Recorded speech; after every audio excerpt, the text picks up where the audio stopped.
कब से हैकिंग था मोबाइल ये? उसका हैकिंग शादी के अगले महीने से। शादी के जस्ट 1 माह के बाद पति ने अपने पत्नी का मोबाइल हैक कर लिया, व्हाट्सएप हैक कर लिया और उसी से मैसेज करता था और प्यारा प्यारा मैसेज लिखता था कि तुम्हारी बहन सुरक्षित है, हम उसको रानी बनाकर रख रहे हैं। लेकिन इस राक्षस दानव जज को देख लीजिए किस तरह से दरंगी वाला हरकत करता था अपने पत्नी के साथ। सबूत के साथ दिखा रहा हूं, ये देखिए विंडोज पर एक्सेस किया गया, लास्ट एक्टिव टुडे 10:02 पर सुबह एक्सेस किया गया कंप्यूटर पर, जबकि ये चांदनी मर चुकी है। फिर कौन एक्सेस कर रहा है इसे?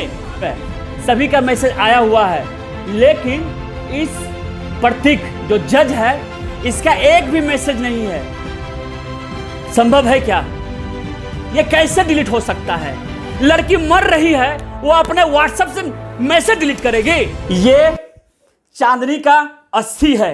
इसी घर से चांदनी विदा हुई थी उस सपने को लेकर कि उसका पति उसे रानी की तरह रखेगा। ये परिवार ने कोई कमी नहीं छोड़ा। इस परिवार ने जो हो सका अपने माध्यम से दिया। 22 लाख रुपया का दहेज दिया, 18 लाख रुपया का इन्होंने गाड़ी दिया और साथ साथ 5 लाख रुपया का एक्स्ट्रा खर्च किया जो कपड़ा लत्ता होता है। उसके साथ साथ 14 लाख रुपया उस जज प्रतीक के लिए भी खर्चा किया कि दूल्हे बाबू को कोई कष्ट ना हो, उसके परिवार को कोई कष्ट ना हो, उसके समाज को कोई कष्ट ना हो। इतना करने के बाद इस घर से चांदनी विदा हुई थी। और क्या हुआ इस घर में? आज अस्थि देख लीजिए, अस्थि चांदनी तो नहीं है लेकिन उनकी अस्थियां वहां पर पड़ी हुई है और इस तरह से बहनें भाई रो रहे हैं। ये बहन है चांदनी, 4 बहन, अब तो वो नहीं रही, अब 3 बहन और 1 भाई। पूरा परिवार रो रहा है, बिलख रहा है। लेकिन अब तक इस मजिस्ट्रेट जो पटना सिटी में जज के रूप में कार्यरत है, अभी तक उस पर कोई कार्रवाई नहीं हुई है। यह है न्याय। इनके पिता हार्ट का पेशेंट, वीडियो में आपने देखा, उनका ऑपरेशन किया हुआ है।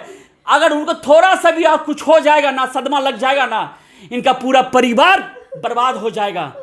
उस पिता ने अपना जो हो सका किया और इस जज राक्षस को देखिए, इतना लेने के बावजूद भी 28 लाख रुपया और मांग रहा था कि हमें 28 लाख दे दो, नहीं तो अंजाम बुरा होगा। अंजाम सामने है। गिरफ्तारी हुआ है उस प्रतीक का? नहीं हुआ है, कुछ नहीं। वो अपना पोस्ट का गलत इस्तेमाल कर रहा है मजिस्ट्रेट होने का। कुछ नहीं हुआ, कोई थाना पुलिस नहीं। जहाँ केस किए फिर वही ट्रांसफ़र कर दिया जहाँ वो कोर्ट में है, जिस कोर्ट में, वहाँ आलमगंज चला गया। 17 अगस्त को आखिरी सांस ली चांदनी चंद्रा ने पारस हॉस्पिटल में। पारस हॉस्पिटल से पहले मौत की पटकथा ससुराल में लिख दी गई थी। क्या क्या टॉर्चर करता था आपकी बहन के साथ प्रतीक? उसको बाहर निकलने नहीं देता था ताकि मारे तो कोई उसका दर्द भी ना देख सके। किसी से मिलने के लिए अलाउ नहीं था, रूम में बंद रखता था। वो सूरज चांद नहीं देखी थी 10 महीने से। और फिर उसको खाना भी नहीं दिया जाता था। खाना सास द्वारा थोड़ा सा थाली में दिया जाता था और दिन भर उसको ताना दिया जाता था कि हमको तो 60 लाख रुपया कैश मिल रहा था, तुम तो कम लेकर आई हो, कैसी हो। गंदी गंदी गालियाँ दिया जाता था जो हम नहीं बोल सकते अपने मुँह से। और हम लोगों को लेकर भी, बहनों को लेकर भी कुत्तिया वर्ड यूज़ करता था और गंदी गंदी गाली माँ द्वारा दिया जाता था। तो बहनों को मेंटली उसको बहुत ब्रेक कर दिया ताकि वो लड़ भी ना सके। और बोला कि कोर्ट में केस करूँगी, कोर्ट मेरा घर है, हम जब चाहेंगे केस ऊपर करेंगे, जब चाहेंगे नीचे करेंगे। हम बहुतों को बर्बाद कर चुके हैं। तुम लोग क्या हो? तुम लोग बेवकूफ़ हो। तुम मेरा रावण का दिमाग है, तुम लोग बेवकूफ़ हो। ये लिखा हुआ वर्ड है, लूडो पे मेरी बहन भेजी है, लूडो पे। आखिर बातचीत कब हुई थी बहन से? हॉस्पिटल में। बोली कि प्रतीक को चप्पल से मारना छोड़ना नहीं, जितना चप्पल मार सको मारना छोड़ना नहीं। मेरी बहन बोली जब तक चप्पल टूटे नहीं तब तक मारते रहना उसको, इतना मारना, उसका पैर पड़े हैं, हाथ जोड़े हैं कि हमको बहुत दर्द हो रहा है, हमको हॉस्पिटल ले जाओ, बट नहीं ले जा कब रहा से था। बोल रही थी बहन उनको हॉस्पिटल ले जाने के लिए? बोल रही थी कि हमको दर्द हुआ था तो हम को पैर पकड़े थे एक एक का कि हमको हॉस्पिटल ले जाइए। क्या क्या टॉर्चर करता था आपके तो बहन वो के बोला साथ? कि नहीं ले जाएंगे, तो उसकी माँ बोली, चांदी बताए कि माँ बोली कि यहाँ नहीं मरनी चाहिए। माँ बोली? हाँ, माँ बोली यहाँ नहीं मरनी चाहिए, जो होगा वहाँ चलो और आके फिर हम लोग करेंगे। प्रतीक फिर भी नहीं ले जा रहा था हॉस्पिटल, नहीं ले जाएंगे। फिर माँ बोली कि नहीं, घर में नहीं मरनी चाहिए, इसको ले चलो। और हम लोग को कुछ नहीं, फ़ोन ऑफ किया हुआ है। फिर उसके पापा बोले कि हम हॉस्पिटल का पता नहीं बताएंगे। तो मैं ये बोली कि ये अगर आप नहीं बताइएगा तो हम पुलिस लेके आएंगे, हम गूगल से देख लेते कहाँ है आपका, ये पुलिस आएगी। तो फिर वो बताया यूनिवर्सल, फिर पता नहीं बताया। फिर हम लोग सर्च किए गूगल पे तो बताया कि उधर है कंकड़बाग साइड ना, कुम्हरार साइड। तो हम लोग वहाँ पहुँचे तो उसका हालत देखे तो वो बताए कि हम ऐसे ऐसे हाथ जोड़ रहे थे, पैर पड़ रहे थे, प्रतीक को तुम लोग छोड़ना मत, मेरे साथ बहुत बुरा किया है। फिर मेरे भाई के लिए डर भी रही थी कि बैजू अगर तुम प्रतीक को हम लोग कुछ करेंगे ना, वो जज है, मजिस्ट्रेट है, बैजू बोलता है पूरा फैमिली को अंदर कर देगा, जेल जाएगा, तुम मत लड़ना, छोड़ दो, मत ही लड़ना। हम लोग बोले नहीं टोरो, तुमको कुछ नहीं होगा, तुम ठीक है। नहीं, हमको बहुत टॉर्चर किया गया है, बहुत टॉर्चर। उसकी मम्मी आप लोग वापस नहीं ले आए अपनी बहन को? जब आने बोलती थी ना, मेरी बहन 21 फरवरी, छोटी बहन का बर्थडे था, तो बोली कि 21 फरवरी को हमको घर जाने दो, हम आ जाएंगे। तो बोला नहीं, अभी तुमको बिना कानूनी कार्रवाई के हम नहीं भेजेंगे, तुम जाओगी तो पता नहीं मेरे ऊपर क्या क्या केस कर दोगी, हम तुमको जाने नहीं देंगे। फिर मेरे एक भाई का शादी था, कज़न का, बोली शादी में हमको जाने दो, बुआ मेरी ना गाड़ी भेज रही है। तो बोला नहीं जाने देंगे, ऐसे थोड़े तुमको बाहर जाने देंगे, तुम जाके सब राज खोल दोगी। ये सब मेरी बहन बताई बाद में। फोन पे कुछ नहीं बता पाई क्योंकि हैक था, उसको निकलने और हम लोग से मिलने नहीं दिया गया। आखिरी मुलाकात हॉस्पिटल में हुआ है 7 मई के, 5 मई के बाद। प्रतीक ही बात करवाया है उससे सारा। सोच सकते हैं कब से हैकिंग था मोबाइल ये? उसका हैकिंग शादी के अगले महीने से। शादी के जस्ट 1 माह के बाद पति ने अपने पत्नी का मोबाइल हैक कर लिया, व्हाट्सएप हैक कर लिया और उसी से मैसेज करता था और प्यारा प्यारा मैसेज लिखता था कि तुम्हारी बहन सुरक्षित है, हम उसको रानी बनाकर रख रहे हैं। लेकिन इस राक्षस दानव जज को देख लीजिए किस तरह से दरंगी वाला हरकत करता था अपने पत्नी के साथ, अपने बहनों से, अपने माता से, अपने पिता से, अपने भाई से बात करने नहीं देता था। और ये बहन चांदनी लूडो पर चैट करती थी, बात करती थी, अपना बात इन तक पहुंचाती थी। इस तरह से टॉर्चर किया जा रहा था। टेलीग्राम पे मैसेज किया, जिस लड़की से बात करता था तो टेलीग्राम को रिकॉर्ड करके बोली ना, एक बार रिकॉर्ड करे थे, पकड़ा गया बहुत ज़्यादा। उसके बाद बोली जो तांडव किया कि पकड़ा गया रिकॉर्डिंग करते समय, तो लिया सारा जितना कुछ था सब डिलीट कर दिया। वो हिम्मत करके किससे वो चैट कर रहा था लड़का? वो प्रतीक? पता नहीं, कोई लड़की थी।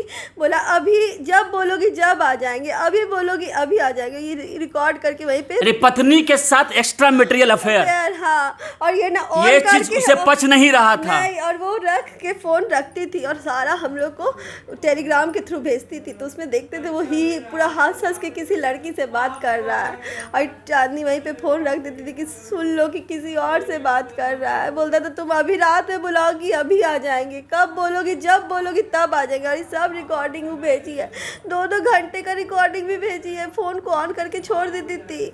पकड़ा गई, उसके बाद उसको सब डिलीट कर दिया। फिर बोली लूडो से आई, लूडो खेलते नहीं थे हम लोग, सिर्फ चैट करते थे। अपना पूरा दुख लूडो पे बताती थी कि ऐसे ऐसे धमकी देता है कि तुम लोग सबको बर्बाद कर देंगे, तुम लोग मेरे सामने बच्चा हो। और एक को बर्बाद नहीं किया, हम बहुतों को बर्बाद किए। ये सब बात मेरी लिखती थी कि तुम लोग पंगा लोगी। तो बोलता आप लोग पुलिस के पास क्यों नहीं गए उस समय? हम लोग सोचते थे, पहले हम लोग को लगता था कि ठीक है जो भी है, हम लोग वकील के पास गए। हाँ, छोटा भतीजा है, पहले इसको निकाल लेते नहीं, हम लोग कि सोचते स्कूल पहले उसको भेज निकाल लेते देंगे। इसको कि मैं छोटा भाई को मतलब सेटल कर दे। नहीं, छोटा भाई पे बोलता था कि उसको सबसे ज्यादा बोलता था उस भाई को मेरा कि उसको हम छोड़ेंगे नहीं, उसको हम जेल भेजेंगे। 4 बहनों में सबसे छोटा भाई आपका है। छोटा भाई है, बोरिंग रोड में ना, आज बोला ना बोरिंग रोड में है ना, यहाँ उड़ता है ना। हम चाहते हैं ना एक बार वो पकड़ाए किसी चीज़ में, उसको से हम शराब रखवा दे कि गांजा रखवा दे, पकड़ाए, वो मेरे कोर्ट में आए, उसके बाद उसको हम उसका औकात दिखाएंगे। और वो मेरी बहन इतना डरपोक थी, वो हाथ पैर बोली कि कान पकड़ते थे, पैर पकड़ते थे कि मेरा फैमिली को बर्बाद मत करना, इस सब कुछ नहीं करेंगे। देख लीजिए, जज से गुहार लगाया जा रहा था चांदनी के द्वारा, और ये है खुशहाल परिवार। इसी कारण से नहीं ले पाए उसको, बता ही नहीं पाए आपको, भैया को मेरा नहीं पता है, ये सब कुछ बच्चा लोग से हिंदी होता था। पापा से हम लोग को डर लगता था कि अगर इतना पहुँच है, तो बोलती थी बाप को भी बहुत पहुँच है, ससुर को भी बहुत पहुँच है। नो डाउट उन लोग का पहुँच भी बहुत ज़्यादा। हम लोग डर जाते थे कि बाप रे मजिस्ट्रेट से कैसे टकराएगा, बैजू को बर्बाद कर देगा। बोलता है बैजू को जेल भेजेंगे, मुनु गांजा प्लांट कर देगा। तो लिखा है कि तुम्हारा दुकान है ना, वहाँ गांजा रखवाएंगे। पता नहीं दुकान कैसे पता लगाया। वो हर समय उसको धमकी देता रहता था। वो बहुत डरपोक लड़की थी, बहुत ज़्यादा डरपोक, बहुत। मैं आपको सबूत के साथ दिखा रहा हूं। ये देखिए, विंडोज पर एक्सेस किया गया, लास्ट एक्टिव टुडे एट 10:02 पर सुबह एक्सेस किया गया कंप्यूटर पर, जबकि ये चांदनी मर चुकी है। फिर कौन एक्सेस कर रहा है इसे? आखिर वो कौन है? या मोबाइल जज प्रतीक के पास था, दूसरा एक्टिव हुआ था लास्ट एक्टिव बुधवार को 12 बजे सुबह में। जब ये लड़की मर चुकी है, चांदनी मर चुकी है, तो फिर इसको कंप्यूटर पर लॉगिन किसने किया? आखिर कौन मैसेज भेज रहा है इसके मोबाइल से? ये पूरा खेल हो रहा है। ये मोबाइल कब प्राप्त हुआ है आपको? हमको प्राप्त हुआ है ये मोबाइल 16 तारीख को। बस जिस दिन एडमिट हुई थी 15 तारीख को शाम में एडमिट हुई थी। ये फ़ोन रखा हुआ था। वो शुरू से बोलती थी मेरा फ़ोन हैक है, लेकिन हमको नहीं समझ में आता है बैजू कैसे हैक है। तो ये फ़ोन जैसे ही हमको मिला तो हम तब से देखे कि इसका 2 विंडोज, इसका 2 जगह खुला हुआ है, और यह लगातार देख रहे हैं। हम इसको हटाए भी नहीं, क्योंकि हमको ये प्रूफ देना था हर जगह कि इसका फ़ोन हैक किया हुआ है। ऑडियो वीडियो, ऑडियो कॉल सब रिकॉर्ड किया। इस मोबाइल में सभी का चैट मिलेगा, लेकिन सभी का चैट एक्टिव है, इसमें सभी का मैसेज आया हुआ है, लेकिन इस प्रतीक जो जज है, इसका एक भी मैसेज नहीं है। संभव है क्या? ये कैसे डिलीट हो सकता है? लड़की मर रही है, वो अपने व्हाट्सएप से मैसेज डिलीट करेगी? कोई अपना प्राण छोड़ रहा है, को लड़की मोबाइल लेकर हॉस्पिटल में पहले मैसेज डिलीट करेगी? इसे समझ सकते हैं कि यह खेल, घिनौना खेल, जज प्रतीक ही खेल रहा था अपने पत्नी के साथ। यह है सबूत, सभी सबूत यहां पर मौजूद है, गवाह मौजूद है, लेकिन जो फैसला सुनाएगा ना, आज वही इस कटघरे में मौजूद है, क्योंकि इस पर कोई एक्शन नहीं लिया जा सकता है। यह है इस कहानी। 15 अगस्त जहां देश आजादी के जश्न में डूबा हुआ था, उसी दिन एक पटना सिटी के जज प्रतीक सेल अपने पत्नी के साथ घिनौना खेल किया। उस खेल में पत्नी पूरी तरह से डैमेज हो गई। अब उसे डर लगा कि अब इसे घर में रखेंगे तो कहीं मर मुरा ना जाए, चलो इसको हॉस्पिटल ले जाया जाए। उससे पहले 1 साल में कभी भी हॉस्पिटल नहीं ले जाया गया, और 15 तारीख को हॉस्पिटल में एडमिट करवाया गया।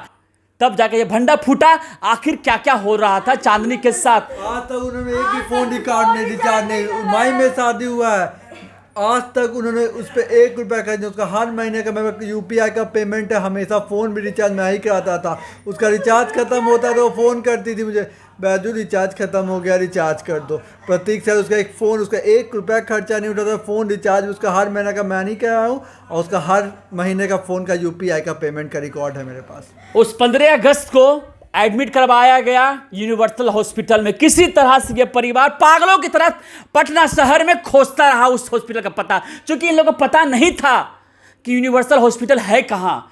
किसी तरह से गूगल के सहारे से पहुंचे ये लोग। तब वहां पर देखा अपनी बेटी, अपनी बहन का वो हाल। जब यहां से विदा हुई तो साहब, उसका वजन 55 किलो था। जब ये मिलने के लिए गई ना, उसका वजन 25 किलो का हो गया। शरीर बचा ही नहीं, लकड़ी हो गया था। और उस तस्वीर को इन्होंने देखा। जब इन्होंने कहा कि मेरी बहन को आपके हॉस्पिटल में इलाज नहीं होगा, मैं पारस ले जाऊंगा। पारस ले गए तो वहाँ पर एक भेद खुला क्या कि इसके साथ पहले से बेरहमी जैसा, जानवरों जैसा क्रूर अपराध किया गया, मारपीट किया गया। इसका पेट का आंत फट गया, आंत फटा हुआ, आंत डैमेज है। फिर किसी तरह से हॉस्पिटल उन्हें बचाने की कोशिश किया, लेकिन वो बच नहीं पाई। बहुत कोशिश किया, लेकिन मैं बता दूं, उस हॉस्पिटल में अंतिम समय प्रतीक आया था अपने एक दोस्त डॉक्टर के साथ। वह डॉक्टर पारस हॉस्पिटल का नहीं था।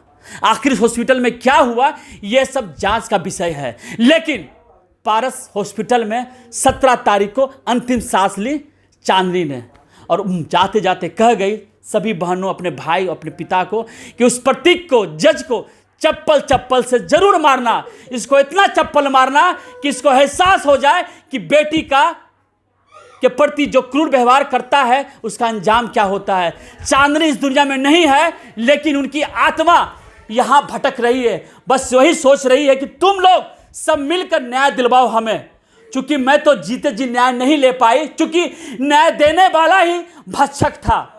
तुम लोग किसी तरह से न्याय दिलवाओ, क्योंकि इस राज्य में मुख्यमंत्री नीतीश कुमार जी का राज चलता है। बेटी बचाओ, बेटी पढ़ाओ, बाल मुक्त, दहेज मुक्त, सभी चीज़ों से मुक्त बिहार को किया जा रहा। लेकिन आज भी दहेज लोभी समाज में पनप रहा है, और ये दहेज का ही कहीं ना कहीं एक परिणाम है। अगर ये लोग 28 लाख रुपया चुका देते, कहीं ना कहीं चांदनी इस हालात में होती। क्या लगता है, अगर 28 लाख आप दे देते ये हाल होता?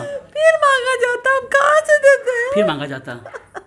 पापा रिटायर कर गए, अब हम नहीं दे सकते थे। सूट का कपड़ा, साड़ी कपड़ा सब भी हम ही लोग बेचते थे, अब हम नहीं चुका पाते, और पैसा क्योंकि ऑलरेडी इनके पिता पर लोड 3 बहनों का, एक भाई का, एक माँ का, रिटायर, हार्ट का ऑपरेशन किया हुआ, फिर भी पैसा मांगा जा रहा था। अब हम नहीं दे सकते थे, और ये लोग असहाय हो गए थे। यही कारण है कि इनके घर में आज अस्थियां यहाँ पे पड़ी हुई चांदनी का, यही कारण है। इसी तरह से इस बिहार में दहेज के कारण बेटियों को शिकार किया जाता है, बलि चढ़ाया जाता है, और इंसाफ के लिए इसी तरह परिवार रोता है, बिलखता है, फिर भी इंसाफ नहीं मिलता है। अभी तक प्रतीक के ऊपर जो जज है कोई कार्रवाई नहीं की गई है। प्लीज दोस्तों, जितना हो सके इस वीडियो को शेयर कीजिए। धन्यवाद आपका। हमसे जुड़े रहने के लिए हमारे YouTube चैनल को सब्सक्राइब करें और नई वीडियो की नोटिफिकेशन के लिए बेल आइकॉन को दबाएं। अगर आप ये वीडियो Facebook पर देख रहे हैं तो लाइक जरूर करें और ज्यादा से ज्यादा शेयर करें। धन्यवाद।